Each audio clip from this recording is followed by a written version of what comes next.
সবাইকে স্বাগত জানাচ্ছি ZSRM নিবেদিত দেশ সন্ধ্যায়। আপনাদের সাথে আছে আমি সোনিয়া হক এবং আজকে আলোচনার বিষয় রেখেছি রাজনীতি, সংবিধান ও গণভোট। আর এই বিষয়টি নিয়ে কথা বলতে আমার অতিথিরাও ঠিক এই মুহূর্তে আমার সাথে যুক্ত হয়েছেন। আজ আমার সাথে আছেন বাংলা ভিশনের উপবার্তা প্রধান মোস্তফা কামাল, তিনি যুক্ত হয়েছেন আমার সাথে। আছেন মোহাম্মদ শরীফুল ইসলাম জনি, সিনিয়র যুগ্ম আহ্বায়ক, রাজশাহী মহানগর যুবদল। দুজনকেই স্বাগত জানাচ্ছি আজকের অনুষ্ঠানে। এবং যেটা বলছিলাম, রাজনীতি নিয়ে কথা বলতে চাই, যেহেতু একজন রাজনীতিবিদ আছেন এবং আমাদের এই প্রজন্মের রাজনীতিবিদ একজন আমরা পেয়েছি, তাকে দিয়ে এই রাজনীতির প্রসঙ্গটা শুরু করতে চাই। বাংলাদেশের বর্তমানে রাজনীতির যে অবস্থা, আপনার কাছে মানে রাজনীতিটাকে কিভাবে আপনি ব্যাখ্যা করছেন, যে বা আগেকার রাজনীতি আর এখনকার রাজনীতির মধ্যে কোনো রকমের গুণগত কোনো পার্থক্য আপনার চোখে পড়ে কিনা? শরীফুল ইসলাম জনি। ধন্যবাদ আপনাকে। আজকের এই দেশ টিভির সন্ধ্যার আয়োজনে যারা দেখছেন, সারা বাংলাদেশের দর্শক শ্রোতা সকলকে আমার পক্ষ থেকে আন্তরিক শুভেচ্ছা। আপনি যে কথাটি বললেন অত্যন্ত চমৎকার প্রশ্ন। রাজনীতি হচ্ছে জনগণের জন্য, রাজনীতি জনগণের। এই রাজনীতির সংগঠন, রাজনৈতিক দল জনগণের জীবনমান উন্নয়ন, একটি রাষ্ট্রের কাঠামো এবং বাংলাদেশ, আমরা যে স্বাধীন সার্বভৌম বাংলাদেশ 1971 সালে 9 মাস রক্তক্ষয়ী সংঘর্ষের মধ্য দিয়ে যে বাংলাদেশ আমরা পেয়েছি, সেই বাংলাদেশে রাজনীতির কারণে কিন্তু বাংলাদেশ স্বাধীন হয়েছে।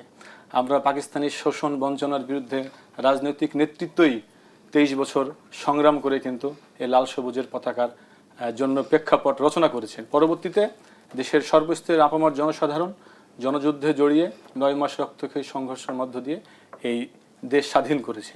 রাজনীতি হচ্ছে জনগণের জন্য, আর জনগণ হচ্ছে রাজনৈতিক দলের প্রধান নিয়ামক শক্তি। তাই রাজনীতির যে গুণগত মান, যে পরিবর্তনের কথা আপনি বললেন, রাজনীতির গুণগত মান বা রাজনীতির সকল ব্যাখ্যা বিগত পতিত স্বৈরাচার ফ্যাসিস্ট হাসিনা ওয়াজেদ রাজনীতির সকল ব্যাখ্যা, সকল সমীকরণ, রাজনীতির সকল সৌন্দর্যকে বিনষ্ট করেছে। কিভাবে নষ্ট করেছে? প্রথমে রাজনীতিকে বিরাজনীতিকরণ করেছে। রাজনীতিতে প্রধান যে নিয়ামক শক্তি জনগণ, সে জনগণের মত প্রকাশের, স্বাধীন মত প্রকাশের সকল মাধ্যমকে ধ্বংস করেছে শেখ হাসিনা ওয়াজেদ।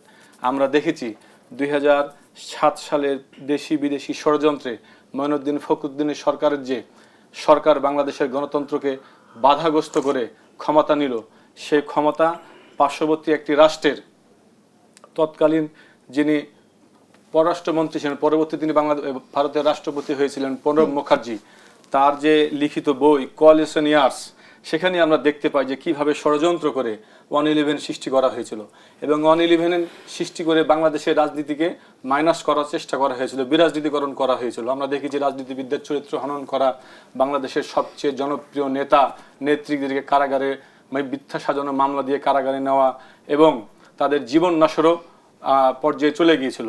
তারপর আমরা দেখেছি 2008 সালে একটি পাতানো নির্বাচন। সেই নির্বাচনের পর শেখ হাসিনা ওয়াজেদ যখন রাষ্ট্র ক্ষমতায় আসে, তখনই শুরু হয় বাংলাদেশের রাজনীতি। এই যে আমরা আলাপগুলো করছি বা এই যে বিষয়গুলো আমরা তুলে আনছি, এটা হচ্ছে একেবারে 17 বছর বা 18 বছরের কাহিনী, আমি যদি ভুল না বলি মোস্তফা কামাল ভাই। তো সেক্ষেত্রে সেই সময় রাজনীতির ধরন একরকম ছিল, তার আগে রাজনীতির ধরন একরকম ছিল। যখন বিএনপি ক্ষমতায় ছিল সেই সময় রাজনীতি একভাবে করা হতো। গত 5ই আগস্ট মানে এই যে সাম্প্রতিক সময়ে যে পরিবর্তনটা হয়েছে, এর পরে রাজনীতিতে কোনো গুণগত পরিবর্তন অবশ্যই পরিবর্তন আছে।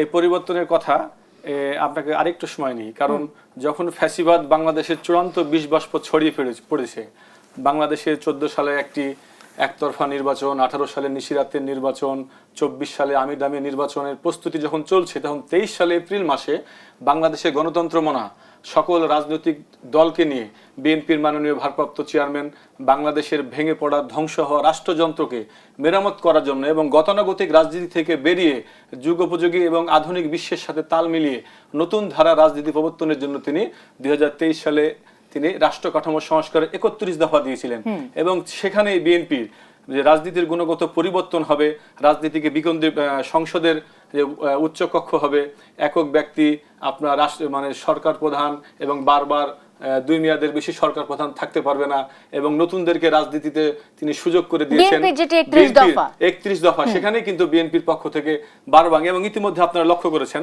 যে বাংলাদেশ জাতীয়তাবাদী দল 237টি আসনে তাদের দলীয় প্রার্থী মনোনয়ন দিয়েছে। সেখানে আপনি লক্ষ্য করবেন, আমি শেষ করি, সেখানে লক্ষ্য করবেন রাজনীতির গুণগত মান পরিবর্তন হয়েছে বিধায় যারা বিগত ফ্যাসিবাদ বিরোধী আন্দোলনে যারা সর্বোচ্চ ত্যাগ স্বীকার করেছে এবং মায়ের ডাক একটি সংগঠন, যে সংগঠনের আমাদের সানজিদা তুলিয়াপা যে নেতৃত্ব দিয়েছে তাকে বিএনপি থেকে মিরপুরে নমিনেশন দেওয়া হয়েছে।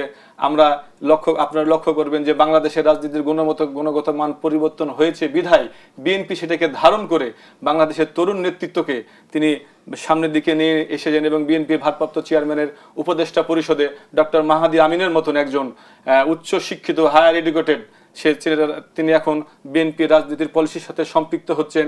বিএনপি তাদের রাজনৈতিক কর্মসূচিতে নতুন এবং ক্লিন ইমেজদেরকে, তরুণদেরকে প্রাধান্য দিয়ে রাজনৈতিক কাঠামো এবং রাজনৈতিক কর্মসূচি বাস্তবায়নের জন্য তিনি পরিবর্তন পরিস্থিতিতে বিএনপিকে তিনি নতুন দিগন্তে সূচনা করেছেন। আমি শরীফুল ইসলাম জনি আপনাকে এই অংশে থামাতে চাই, কারণ অবশ্যই এই যে 237 জনের মনোনয়ন দেওয়া হয়েছে এবং বাকি যেগুলো রাখা হয়েছে আসুন আমরা ধরেই নিতে পারি যে সেগুলো শরিক যারা হবে বা জোট যারা করবে তাদের জন্য রেখে দেওয়া হয়েছে বিএনপির পক্ষ থেকে, সেটিও আমরা নিশ্চয়ই আলোচনা করব।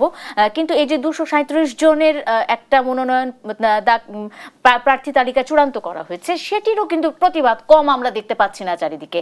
কাজে গুণগত পরিবর্তন হয়েছে বলছেন আপনারা, আসলে নিজেদের মধ্যে পরিবর্তন করতে পেরেছেন কিনা সেই প্রশ্নটি থাকবে আপনার কাছে, নিশ্চয়ই আপনার কাছে জানতে চাইবো। মোস্তফা কামাল ভাই আপনার কাছে আসি, আলোচনায় রাজনীতিতে গুণগত পরিবর্তন নিয়ে কথা শুরু করেছিলাম, আপনি কতটুকু দেখছেন তো প্রতিদিনই? জি, প্রতিদিনই লিখেছি, আজও লিখেছি, গুণগত পরিবর্তনের কথাও লিখেছি। বিএনপি সংস্কার চায়, রাষ্ট্র সংস্কার চায়, অর্থাৎ রাষ্ট্রটার মেরামত চায়। তো রাষ্ট্র মেরামত কিন্তু আপনার এই টেবিল মেরামতের মতো না যে এটা এভাবে আছে, এটার আর একটু ঘুরিয়ে ওইদিকে দিয়ে দিলেন সংস্কার হয়ে গেল, কথাটা এত সোজা না। সংস্কারের প্রশ্ন যখন বস্তুগত বিষয় হবে তখন একটু কাটাছেঁড়া করা, একটু ধুলাই করা, একটু ইস্ত্রি করা, অর্থাৎ কাঠামো পরিবর্তন করা, অবয়ব পরিবর্তন করা। কিন্তু যখন রাজনীতির সংস্কারের কথা আসবে সেটা কিন্তু আসলে মনোজাগতিক বিষয়। সংস্কার তখনই আসবে যদি আমি বা আপনি বা আমরা মনে করি যে আমাদের কোনো ভুল ছিল বা ভুল আছে, ওখানে মেরামত করা দরকার, ওখানে শুদ্ধ হওয়া দরকার, বিশুদ্ধ হওয়া দরকার, একটু খাঁটি হওয়া দরকার। তো সেটা আমরা মনে করছি কিনা বা বিশেষ করে রাজনৈতিক দলগুলো ভাবছে কিনা। সাম্প্রতিক যেমন কয়েকটা ঘটনা, চট্টগ্রামে একজন প্রার্থী গুলিবিদ্ধ হয়েছেন, এটা কিন্তু সংস্কার ইঙ্গিত করে না। এই প্রশ্নই তো রাখছিলাম আমি। ওখানে বাবলা নামে একজনকে হত্যা করা হয়েছে, উনি কিন্তু আওয়ামী লীগের না, নিজেদের মানুষ। এটা কিন্তু সংস্কারের 31টা দফার মধ্যে এক দফায়ও নাই। ঢাকায় এখানে কোর্টের সামনে প্রকাশ্যে মামুনকে মেরে ফেলা হলো গুলি করে, এটাও কিন্তু সংস্কারের অংশ না। আবার পাথর দিয়ে থেতলে হত্যা করা, এটাও সংস্কারের অংশ না। এখন রাজনৈতিক দলগুলো এখন যে সংস্কার করছে, যারা বেশি বেশি উচ্চারণ করছেন তারা বোধহয় ভুলে যাচ্ছেন যে বিএনপি আরো 4 বছর আগে কিন্তু এই সংস্কার প্রস্তাব আনুষ্ঠানিকভাবে দিয়েছে। একটু ভাবতে হবে কিন্তু যে কখন দিয়েছে, যখন রাস্তায় দাঁড়ানো সম্ভব ছিল না। অর্থাৎ সরকারের চোখে চোখ রেখে তারা ওই সংস্কার প্রস্তাব দিয়েছে। সারা দেশে এটা আলোচিত হয়েছে, প্রশংসিত হয়েছে যে নিয়তবোধ সাফ হয়ে যাচ্ছে, তারাও হয়তো বা ভুল ত্রুটি আর করবে না। কিন্তু গত মাস কয়েক ধরে 5 আগস্টের পরে আমরা যা দেখছি তাতে সংস্কার শুধু বলার জন্যই বোধহয় বলা, কারো মধ্যে সংস্কার আছে বলে দৃশ্যমান নয়, নাম্বার 1। নাম্বার 2, সুক্রিয়া বলতে একটা শব্দ আছে, অর্থাৎ সন্তুষ্ট থাকা। 23 সালের এই সময়টার কথা যদি ধরেন, 2023 সালের আমাদের জনি সাহেব সহ আরো যারা ছিলেন বা আছেন বাংলাদেশে এখন, 28 অক্টোবরের কথা নিশ্চয়ই ভুলে যায়নি আপনারা? দিব্যি ভুলে গেছেন তারা, আমরা ভুলিনি। যদি ভুলে না গিয়ে থাকতেন, তারা এখন যেসব কথা বলছেন তাদের মধ্যে কিন্তু প্রতিদিন আমরা একজন ওবায়দুল কাদেরের ছায়া দেখি, একজন হাসান মাহমুদের মতো খেমটি দেখি, খিচুনি দেখি, জামার আস্তিন গুটান। এটা কিন্তু বাংলার মানুষ পছন্দ করে না। সেটা 5 আগস্ট মানা করে দেয়া হয়েছে যে এটার পরিণতি ভালো হয় না।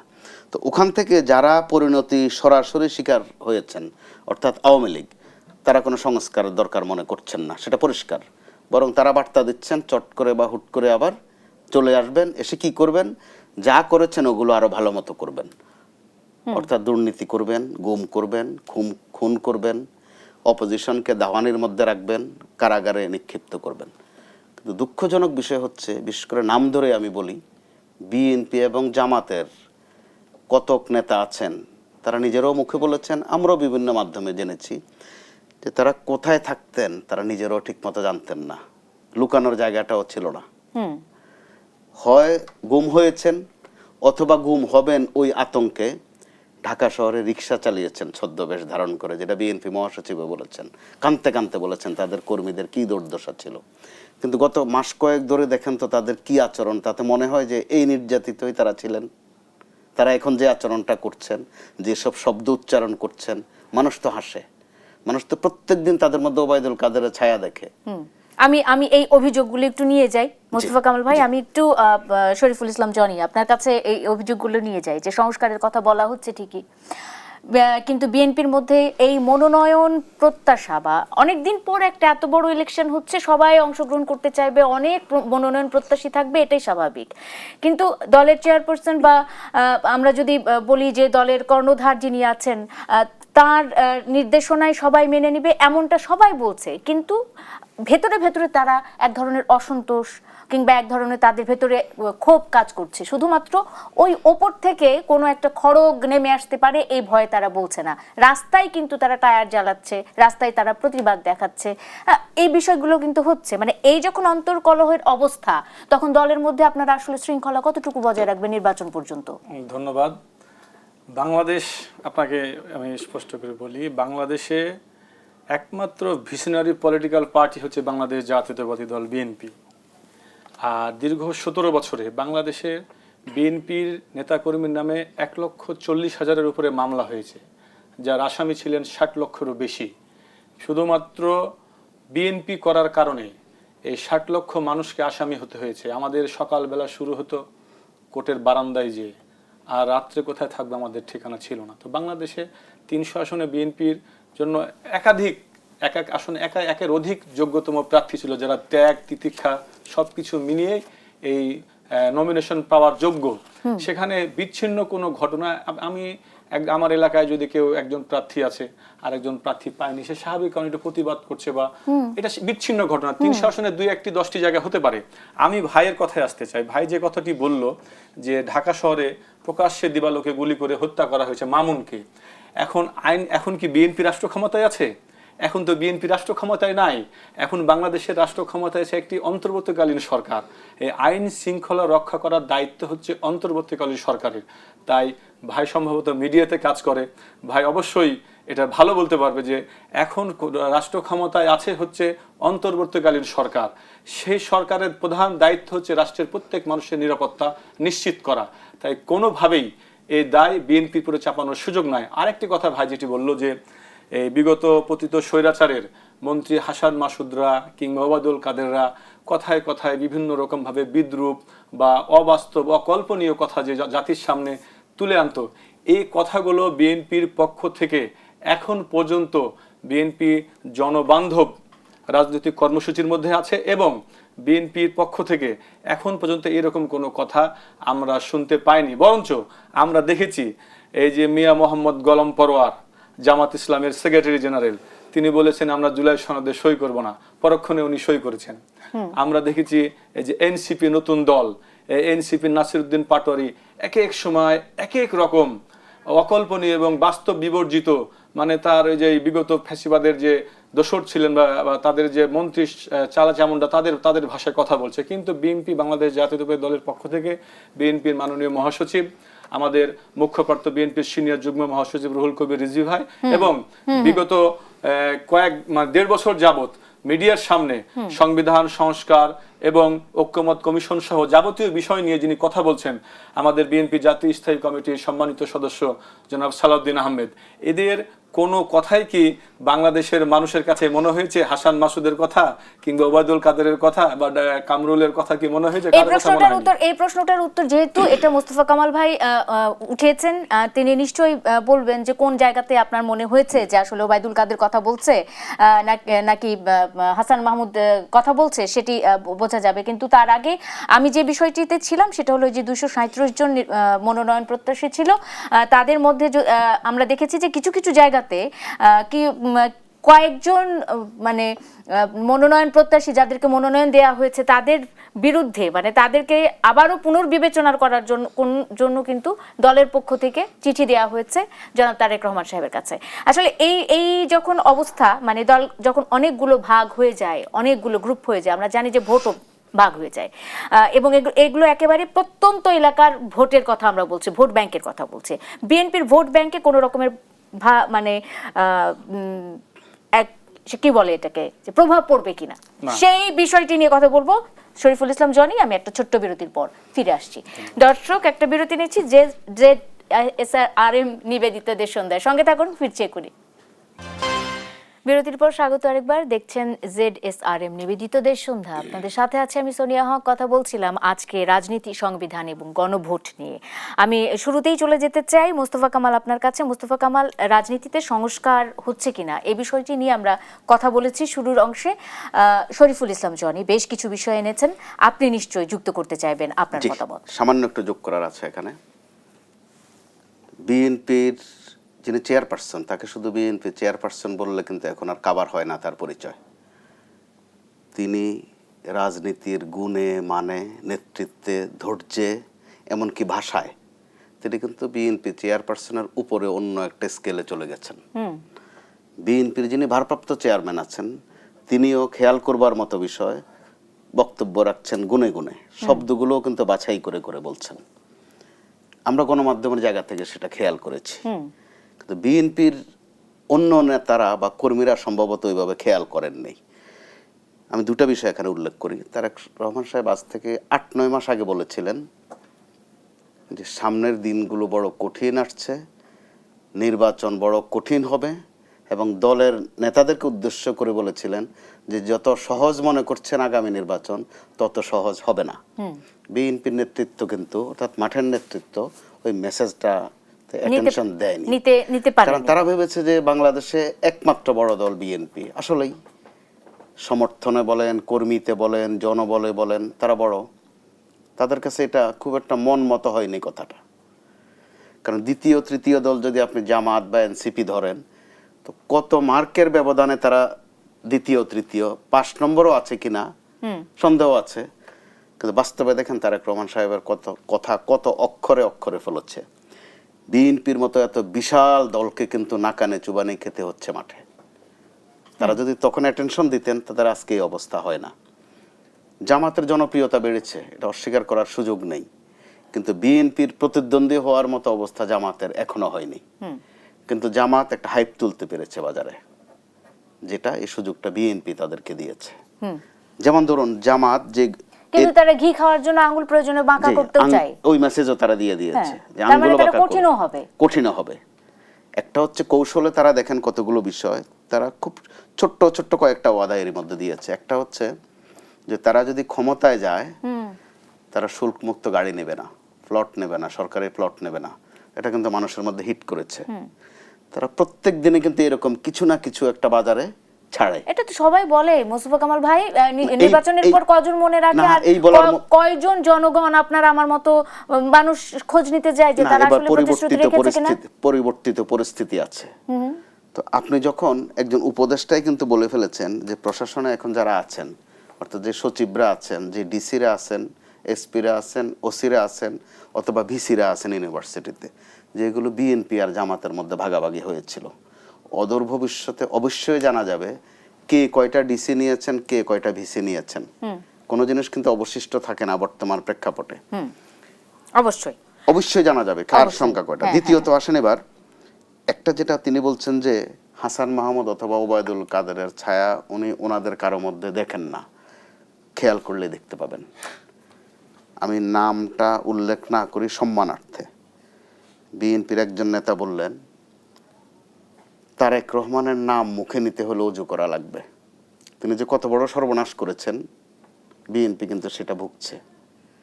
আরেকজন শিক্ষাবিদ, একটি বিশ্ববিদ্যালয়ের ভাইস চ্যান্সেলর, তিনি বলে বসলেন যে তারেক রহমান সাহেব হচ্ছেন বাংলাদেশের প্রথম শিশু মুক্তিযোদ্ধা। এগুলোর বলে আউগারি কথা, পদ্মার ওই পাড়ে বলে আউগারি, আর ঢাকা অঞ্চলে বলে বাড়তি কথা, অবান্তর কথা। এগুলো তো ওবায়দুল কাদেরকে মানায়। আরেকজন বিএনপির নেতা, তারও নামটা আমি মুখে না নেই, এনসিপিকে আক্রমণ করতে গিয়ে তিনি যে শব্দটা বলেছেন, এটা আমার পক্ষে বলা সম্ভব নয়। তিনি বলেছেন একটা প্রাকৃতিক ক্রিয়াকর্মের কথা, যে ওইটা যদি তিনি করেন বা তারা করেন তাহলে এনসিপি ভেসে যাবে, বঙ্গোপসাগরে ভেসে যাবে। মোস্তফা কামাল এই অংশে আমার কিন্তু সময় একেবারে যে আমি 30 সেকেন্ডে শেষ করে ফেলি। এটা বিএনপিকে মানায় না। প্রথমত, একসময় ওবায়দুল কাদের বা হাসান মাহমুদদেরকে আমরা বলতাম বিএনপি বিষয়ক সম্পাদক। তাদের কাজে ছিল সারাদিন বিএনপিকে গালমন্দ করা।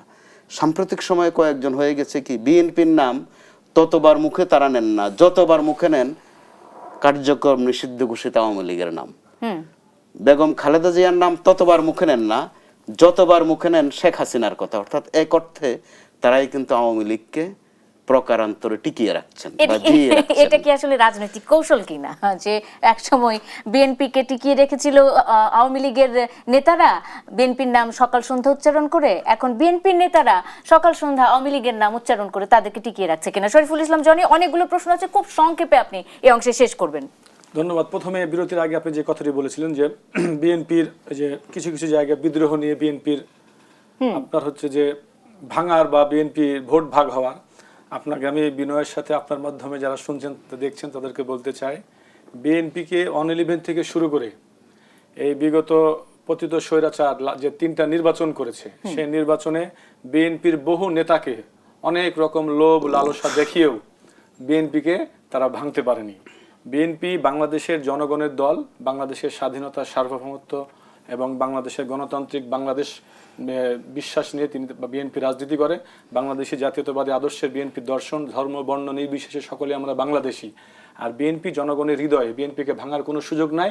বিএনপির মাননীয় চেয়ারপারসন দেশনেত্রী বেগম খালেদা জিয়া এবং বিএনপির মাননীয় ভারপ্রাপ্ত চেয়ারম্যান জনাব তারেক রহমানের নেতৃত্বে বিএনপি ঐক্যবদ্ধ ছিল, ঐক্যবদ্ধ থাকবে। আর আপনাকে যে কথাটি আপনি বললেন, আপনি ভাই যে কথা, ভাইটা উত্তর দিয়ে দিই। ভাই যেটা বললো যে বিএনপি জামাত ইসলামের কথা, জামাত ইসলাম আসলে বাংলাদেশে একটি ওই আমরা শুনেছি আপনার হচ্ছে যে ভূতের নাকি পিছনের দিকে পা থাকে। তো এই জামাত ইসলামের সংগঠনটাও পিছনের দিকে পায়ের মতো, শুধু পিছনের দিকে যাত্রা করতে তারা অভ্যস্ত। আমরা যদি তার পিছনে যাত্রার দিকে যদি আমরা তাকাই তাহলে আমরা দেখতে পাবো তারা 47 সালে তাদের ভূমিকা, 71 সালে তাদের ভূমিকা, 86 সালে এর সাথে স্বৈর শাসনকে প্রলম্বিত করার জন্য তারা নির্বাচনে অংশগ্রহণ করেছে। এই যে 95 সালে আওয়ামী লীগ ভারতের ষড়যন্ত্রে একত্রিত হয়ে একটি নির্বাচিত সরকারকে উৎখাত করার জন্য যা যা করার এই জামাত ইসলাম করেছে। আমরা দেখেছি, আবার দেখছি এই 2018 সালেই ধানের শীষের প্রতীক নিয়ে দীর্ঘ ফ্যাসিবাদী শাসন আমলে এই জামাত ইসলাম আমাদের বিএনপির ছায়াতলে থেকেছে। এই যে জামাত ইসলাম বিএনপির ছায়াতলে থেকেছে। 5ই আগস্টের পর তারা এখন মধু চন্দ্রিমা উপভোগ করছে। আপনি যে ঘিয়ের কথাটি বললেন, মধু চন্দ্রিমা উপভোগ করছে, যেটা তাদের রাজনৈতিক জীবনে বাংলাদেশে কখনো ঘটেনি। তাই তারা এখন আবার ওই পিছনের রাস্তায় যাওয়ার কৌশল, নির্বাচনকে বানচাল করার কৌশল নিচ্ছে। শরীফুল ইসলাম জনি, কেন হলো বিএনপি এবং জামাত কখনো আলাদা হবে না এমনটাই সকলের সব সময় বলেছে, যে বিএনপি এবং জামাত একই মানে সহোদরের মধ্যে এরকম টাইপের আমরা সম্পর্ক তাদের মধ্যে দেখেছি। বিএনপি জামাতের নেতাদের গাড়িতে পতাকা তুলে দিয়েছে, জাতীয় পতাকা তুলে দিয়েছে, তাদেরকে সেই সুযোগ করে দিয়েছে, সংসদে বসার সুযোগ করে দিয়েছে। সেই জামাতের সাথে বিএনপির কেন এত বিশ্বযুক্ত সম্পর্ক হলো, সেটা একটু জানতে চাইবো আপনার কাছে। এটি শুধুই মাত্র রাজনৈতিক কৌশল কিনা? আবার যখন বিএনপির মহাসচিব এবং জামাতের আমির একই সুরে কথা বলেন যে ক্ষমতায় গেলে পরে আওয়ামী লীগের অনেক কিছুই তারা মাফ করে দিবেন, মামলা টামলা, তখন সেটি আবার কোন বিষয়টি কোন দিক নির্দেশনা করে? আমার কাছে সেই প্রশ্নটিও বেশ গুরুত্বপূর্ণ বলে মনে হয়। একটা বিরতি নেই, বিরতির পর ফিরে সেই প্রশ্নগুলো নিশ্চয়ই উত্তর পাবো। সঙ্গে থাকুন। বিরতির পর স্বাগত আরেকবার। দেখছেন ZSRM নিবেদিত দেশ সন্ধ্যা। সোনিয়া হক আপনাদের সাথে আছে। আলোচনায় ফিরতে চাই। রাজনীতি, সংবিধান এবং গণভোট নিয়ে কথা বলছিলাম। গণভোট এবং সংবিধান নিয়ে কতটুকু আলোচনা করতে পারবো জানি না। শুধু এই যে বিএনপি এবং জামাতের মধ্যেকার যে দ্বন্দ্ব, সেটি মাঠ পর্যায়ে গড়ালে নির্বাচনের অবস্থাটা কেমন হবে বা চিত্রটা কেমন হবে, এই বিষয়টা কিন্তু চিন্তার বিষয়। এবং আমরা যেটা বলছিলাম, একটা প্রশ্ন রেখে গেছিলাম যে যখন বিএনপি মহাসচিব, যদিও তিনি একটা বিবৃতি দিয়েছেন গণমাধ্যমগুলোকে, যে তিনি কোন প্রেক্ষাপটে এই কথাটা বলেছেন যে আওয়ামী লীগের সকল মামলা তুলে নেওয়া হবে, হয়রানিমূলক মামলা। যেহেতু বিএনপিকে হয়রানি করা হয়েছে একসময়, তারা উদারপন্থী একটা নীতিতে গেছেন, তারা আওয়ামী লীগের প্রতি এতটা কঠোর হবেন না। এতটা উদারতাও আসলে কতটুকু ভালো দলের জন্য? আমি শরীফুল ইসলাম জনিকে দিয়ে এই অংশে শুরু করি। ধন্যবাদ আপনাকে। এই যে আপনি যে বিএনপির মাননীয় মহাসচিব, তিনি কিন্তু এটার বলেছি, তার বক্তব্যটা ভুল ব্যাখ্যা দেওয়া হয়েছে। আর 5ই আগস্টের পরে প্রথম বাংলাদেশে আওয়ামী লীগের সকল কার্যক্রমের বিষয়ে সাধারণ ক্ষমা ঘোষণা করেছে জামাত ইসলামের আমির ডক্টর শফিকুর রহমান। এই ক্ষমা ঘোষণা করার জন্য একটা ঐতিহাসিক মিল আছে। যেমনিভাবে এই পতিত আওয়ামী লীগ সরকারের প্রধান ছিলেন শেখ হাসিনা, তার বাবা স্বাধীনতা পরবর্তী সময় যেমনিভাবে এই রাজাকার, আলবদর, যাদেরকে যুদ্ধাপরাধীদেরকে সাধারণ ক্ষমা ঘোষণা করেছিলেন, ঠিক তারই পুনরাবৃত্তি করেছে জামাত ইসলাম। প্রথম 5ই আগস্টের পর তারা আওয়ামী লীগকে সাধারণ ক্ষমা ঘোষণা করেছে। এটা কি আওয়ামী লীগের ভোটগুলোকে টানার জন্য করেছে? রাজনৈতিক কৌশল, রাজনৈতিক কৌশল, তাদের ভোটগুলোকে টানার জন্যই। আর এই কথার সাথে আরেকটি কথা, আমি ভাইয়ের একটি কথা আমি উত্তর দিই। ভাই বলল যে জামাত ইসলামের নাকি জনপ্রিয়তা বৃদ্ধি পেয়েছে। তো জামাত ইসলাম যদি জনপ্রিয়তা বৃদ্ধি পায়, তো জামাত ইসলাম কেন নির্বাচন পেছানোর জন্য বলছে? নির্বাচনকে ভয় পাচ্ছে। আর জামাত ইসলাম, ভাই তো সংবাদ মাধ্যমে কাজ করে বা সাংবাদিকতার সাথে ভাই ভালো বলতে পারবে, যে জামাত ইসলামী নেতাদের যে বক্তব্য, উনি বিএনপি নেতাদের কথায় কি বলেছে, দুই নেতার বক্তব্যের উদ্ধৃতি দিয়েছে, বললে ভালো কথা।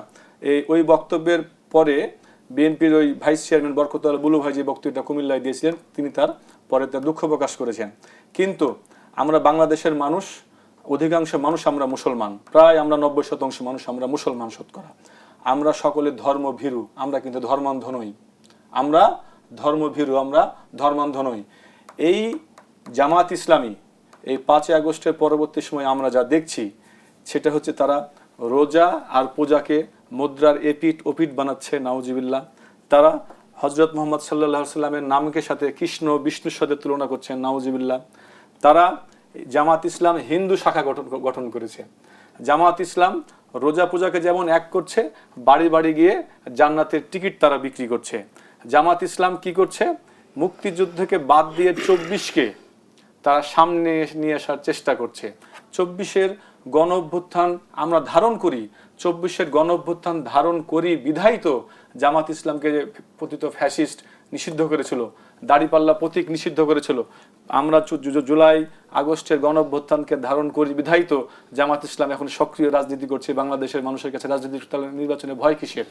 জামাত ইসলামের যে নতুন ভাবে, যে আপনি যেটি বলেন মাঠ পর্যায়ে যে সংঘর্ষের বিষয়টি, যখনই বাংলাদেশ জাতীয়তাবাদী দল বিএনপি 237টি আসনে তাদের প্রার্থিতা ঘোষণা, আমি আবারও বলছি, বিএনপি কিন্তু প্রাথমিক প্রার্থী তালিকা ঘোষণা করেছে। এই প্রার্থীরা যখন তাদের নিজ নিজ এলাকায় যাচ্ছে, এই নিজ নিজ এলাকায় যাওয়ার পরে বিএনপির প্রতি যে মানুষের জনসমর্থন, বিএনপির প্রতি মানুষের যে আবেগ, উচ্ছ্বাস, ভালোবাসা, এমন পর্যায়ে বাদ ভাঙা উল্লাস দেখে জামাত ইসলামের এখন ঘুম হারাম। আমি আরেকটু যুক্ত করে প্রশ্নটা করি যে বিএনপির এখন আসলে মূল প্রতিদ্বন্দ্বীকে এনসিপি নতুন দল নাকি জামাতে ইসলামী? বিএনপি শোনেন, একা তো খেলা হয় না। একটি রাজনৈতিক দলের বিরোধী যারা মতাদর্শ, তারা সকলেই আমাদের রাজনৈতিক প্রতিদ্বন্দ্বী। আমি বাংলাদেশি জাতীয়তাবাদী আদর্শে বিশ্বাস করি, আমার দল বিএনপি, ওনারা যারা জামাত ইসলামী করে তারা আমাদের রাজনৈতিক প্রতিদ্বন্দ্বী। আমরা বিশ্বাস করি, আমাদের দলের ভারপ্রাপ্ত চেয়ারম্যান বারংবার বলেছে, দলের পক্ষ থেকে বারংবার বলা হয়েছে যে বিগত পতিত ফ্যাসিস্ট শাসনামলে গণতন্ত্রকামী সকল রাজনৈতিক দলকে নিয়ে আগামী দিনে একটি সাম্য গণতান্ত্রিক বাংলাদেশ বিনির্মাণ করতে চায় বিএনপি। তাই এখানে নেতৃত্বে রাজনৈতিক আদর্শের প্রতিযোগিতা তো সকলেই, কিন্তু বিএনপি আমাদের একই রাষ্ট্রে বসবাস করে সকলেই আমরা বাংলাদেশ, সবার আগে বাংলাদেশ, আমরা সবার আগে বাংলাদেশকে ধারণ করি। আমাদের প্রতিদ্বন্দ্বী আদর্শের প্রতিদ্বন্দ্বী, আমাদের প্রতিদ্বন্দ্বী রাজনৈতিক মতাদর্শগত প্রতিদ্বন্দ্বী। নির্বাচনে চ্যালেঞ্জ মনে করছেন কোন দল? না, বিএনপি কখনোই নির্বাচনকে চ্যালেঞ্জ মনে করেনি। বিএনপি যখনই বাংলাদেশের সুষ্ঠু ভোট হয়েছে তখনই বিএনপি জনগণের ম্যান্ডেট নিয়ে রাষ্ট্র পরিচালনা করেছে। বিএনপি নির্বাচনকে কখনোই চ্যালেঞ্জ মনে করে, তার প্রমাণ দিয়েছে। কিন্তু তার প্রমাণ দিয়েছে বিএনপি যখনই তাদের মনোনয়ন ঘোষণা করেছে 3 নভেম্বর, আর আজকে হলো 12 তারিখ। এই 9 দিনের মধ্যে দেখেন সারা বাংলাদেশে একটি নির্বাচনের পরিবেশ তৈরি হয়ে গেছে এবং লক্ষ লক্ষ হাজার হাজার মানুষ, লক্ষ লক্ষ মানুষ বিএনপি প্রার্থী যেদিকে যায় সেদিকে মানুষ জনস্রোত নেমেছে। অসংখ্য ধন্যবাদ মোহাম্মদ শরীফুল ইসলাম জনি। মোস্তফা কামাল, আমি নিশ্চয়ই আর কোনো প্রশ্ন যুক্ত করতে চাই না, আপনি নিশ্চয়ই আমার প্রশ্নটা বুঝতে পারছেন আমি কি জিজ্ঞেস করতে চাইবো আপনাকে। আমি সংক্ষেপে শেষ করে ফেলছি। সমস্যাটা হয়ে গেছে অনাস্থা, অবিশ্বাস। জামাত বিএনপি সম্পর্কে যে সব কথা বলছে, বিশেষ করে বিএনপি মহাসচিবের যে বক্তব্যটাকে তারা একটু আঁকাবাঁকা করেছে, তারা সেটা শোধ নিয়েছে যে তাদের আমির যখন বলেছিলেন ক্ষমা করে দিলাম, তো ক্ষমার প্রশ্ন কেন? আওয়ামী লীগ কি ক্ষমা চেয়েছে কারো কাছে? ক্ষমা প্রার্থনা করেছে?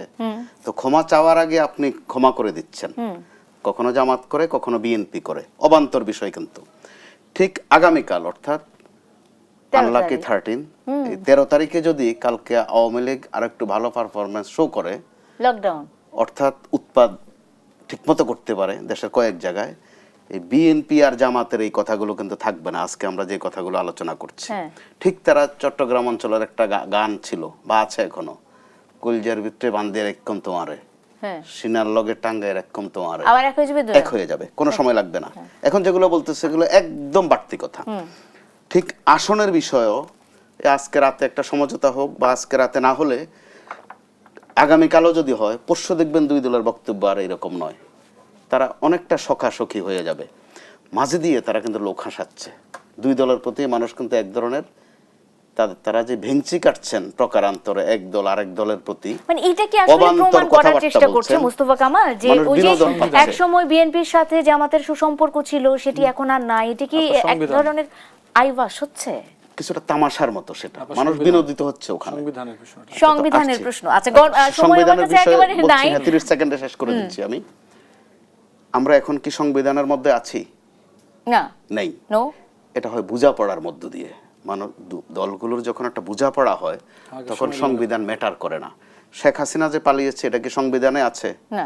তিনি যে 3-4টা নির্বাচন করলেন মন ইচ্ছা মতো, ওগুলো কি সংবিধানে আছে? যেভাবে আমাদের এই অন্তর্বর্তী সরকার হয়েছে এটা কি আমাদের সংবিধানে আছে?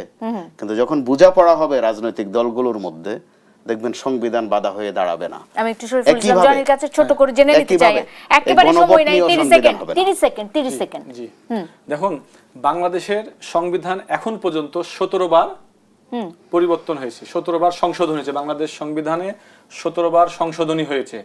বাংলাদেশের সংবিধানে 153টি অনুচ্ছেদ আছে। সংবিধান জনগণের প্রয়োজনে, জনগণ যদি মনে করে, জনগণ অবশ্যই জনগণের প্রয়োজনে সংবিধান পরিবর্তন, সংযোজন, বিয়োজন হতে পারে।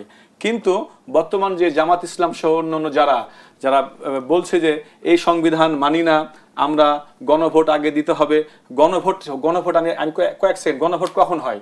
যখন সংসদে কোনো বিল পাশ হয়। সংসদে বিল পাশ হওয়ার পরে সেই বিলটা জনগণ গ্রহণ করছে কিনা, তাই তখন জনগণের কাছে দেওয়া প্রস্তাব আগে যায় যে এই বিলটা হয়েছে, এই বিলের পক্ষে কে কে আছেন, তখন গণভোটের প্রয়োজন হয়। তাই আমরা বিশ্বাস করি যে বাংলাদেশে যে বর্তমান যে সংবিধান, সেই সংবিধানে যদি কোনো সংশোধনী প্রয়োজন হয়, তার নির্বাচিত যে নির্বাচন হবে অন্তর্বর্তীকালীন সরকারের অধীনে, সেই নির্বাচিত প্রতিনিধিরাই সংসদে গিয়ে সংবিধান পরিবর্তন করবে, সংযোজন বিয়োজন করবে। আর বর্তমান আমি শেষ কথা বলতে চাই, যারা এই যে নির্বাচন পেছানোর ষড়যন্ত্র করছে, ভাই যে বলে লকডাউন, এই লকডাউন বলেন কিংবা আওয়ামী লীগের ক্র্যাকডাউন বলেন, এসবের কোনো ভিত্তি নাই। এগুলো নির্বাচন ষড়যন্ত্র করছে, নির্বাচনকে বানচাল করার জন্য দেশি বিদেশি ষড়যন্ত্র এবং জামাত ইসলাম সহ এই ষড়যন্ত্রে তারা যুক্ত আছে আমি মনে করি। বিএনপি কি গণভোট চায় না? বিএনপি তো গণভোট চায়, জাতীয় সংসদ নির্বাচন এবং গণভোট একদিনে হোক, হ্যাঁ। তাহলে রাষ্ট্রে 2,500 কোটি টাকা বেঁচে যায়। আহা, এত কোটি কোটি টাকা দেশ থেকে চলে গেল, এই খরচটুকুর জন্য বিএনপি এত কেন কষ্ট পাচ্ছে? নিশ্চয়ই এই প্রশ্নটির উত্তরও আমি আগামীর কোনো পর্বে আপনার কাছে জেনে নিব। মোহাম্মদ শরীফুল ইসলাম জনি এবং মোস্তফা কামাল দুজনকে অসংখ্য ধন্যবাদ জানিয়ে আজকের মতো শেষ করতে চাই। দর্শক, এই ছিল আজকের মতো ZSRM নিবেদিত দেশ সন্ধ্যায়। সাথে থাকার জন্য ধন্যবাদ আপনাদের।